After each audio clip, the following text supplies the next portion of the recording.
வரகரிசியில் சாம்பார் சாதம் செய்ய போகிறோம். எப்படி செய்யலான்னு பார்க்கலாம். அடுப்பு ஆன் பண்ணி ஸ்டவ் வச்சுக்கலாம். எண்ணெயை ஊற்றிக்கலாம். தேவையான அளவு கறிவேப்பிலையும் 2 பச்சை மிளகாவும் 1 டீஸ்பூன் கிராம்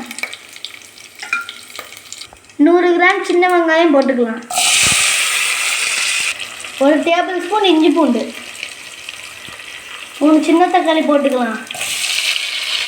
நறுக்கி வச்ச வெஜிடபிள்ஸை ஆட் பண்ணிக்கலாம்.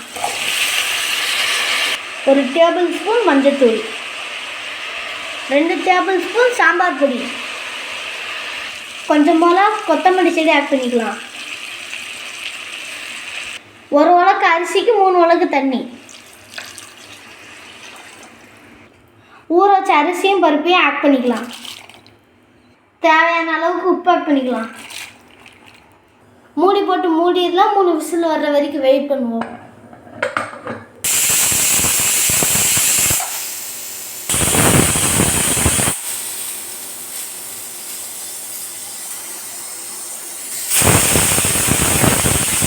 விசில் பேயாச்சு. எப்படி இருக்குன்னு பார்க்கலாம்.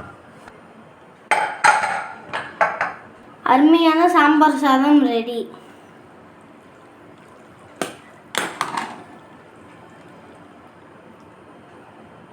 நீங்களும் செஞ்சு பாருங்க, எப்படி இருக்குன்னு சொல்லுங்கள். நன்றி.